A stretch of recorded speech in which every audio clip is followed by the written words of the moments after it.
All right, it is Wednesday. This is the 20th. Yeah, March 20th. What have I been doing? So, Monday, Tuesday, I ran some loads out of just north of Columbus down to Lexington, Kentucky. Done 2 trips down there, got that handled and taken care of. We've had a bunch of rain here in Ohio over the past couple days. Today it's just been off and on, Wednesday. And with the rain came quite a bit of flooding.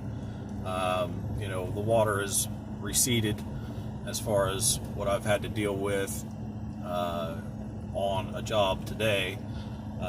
Washed out a driveway down at the ditch, so I had to take care of that. Got that handled, and wasn't going to make a video today, but I decided to go ahead and make one. This is just going to be my opinion and a little bit of advice on what's going on with the trucking industry versus the brokers, and what's happened over in Washington as of right now, what's going on.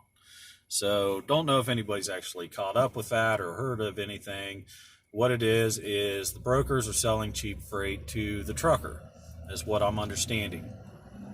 Right now, there is a representative over in Washington that is representing, or a person over in Washington which is representing the trucking industry as a whole, as far as owner-operators to, I guess, the big companies or whatever. Talking about the spot market here. The non-contracted freight.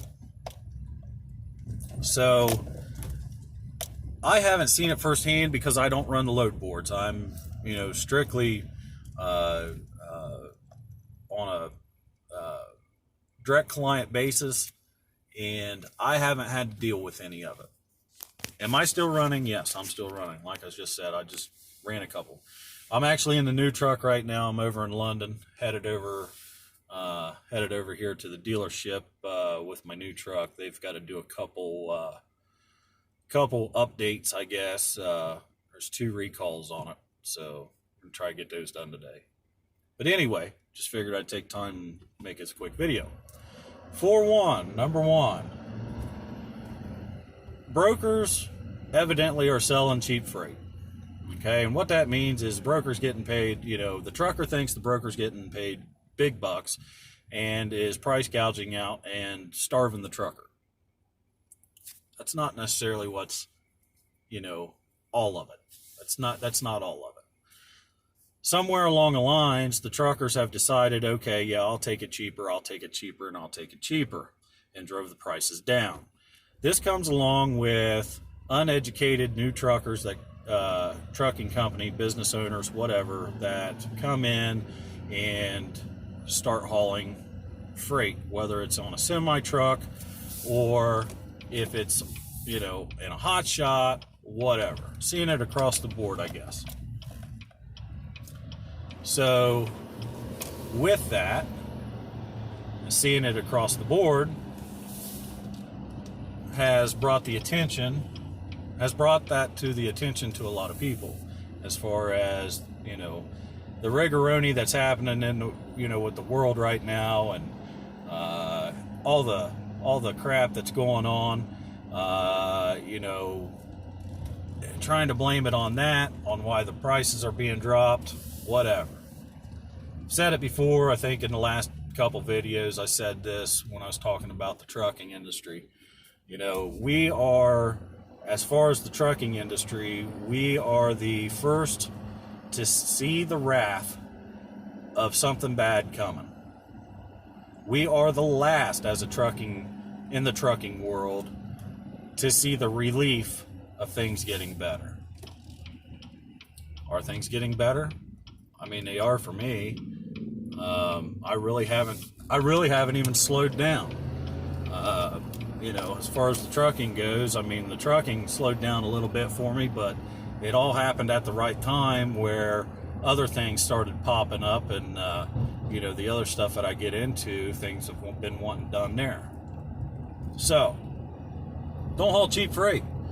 Park your truck.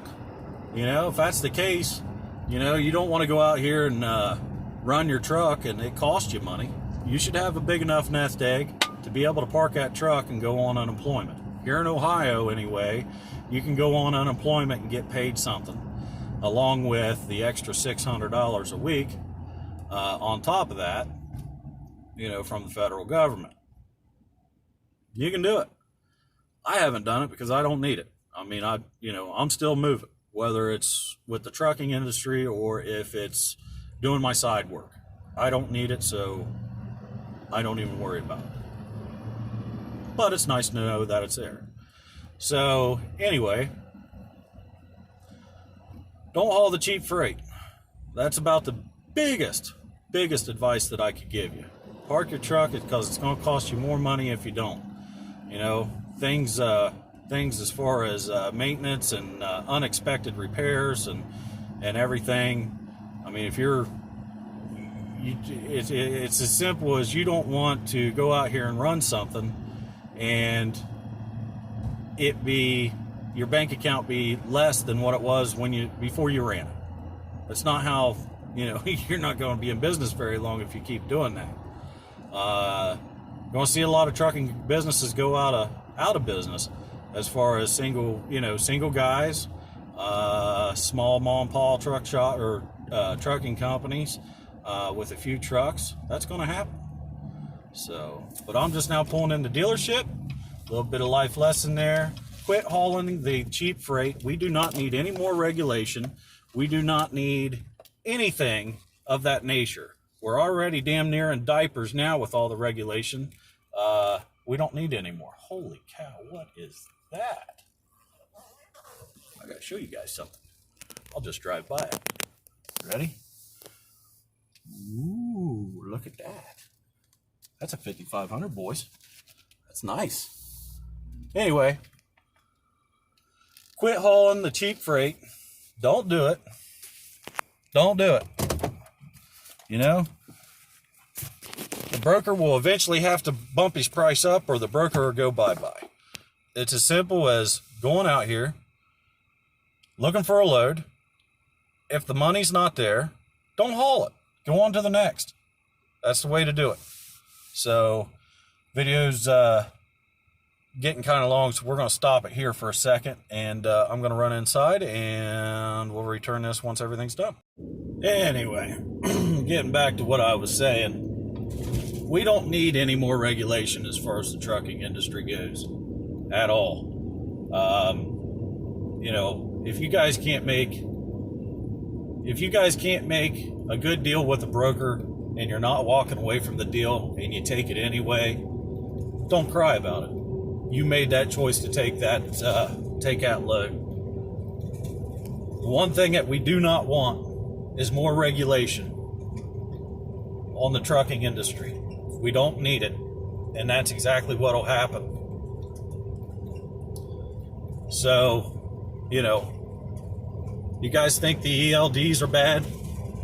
Just wait. You guys get more regulation on you, you definitely are not going to like it at all.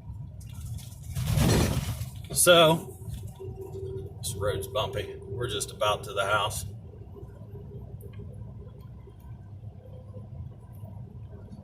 You know,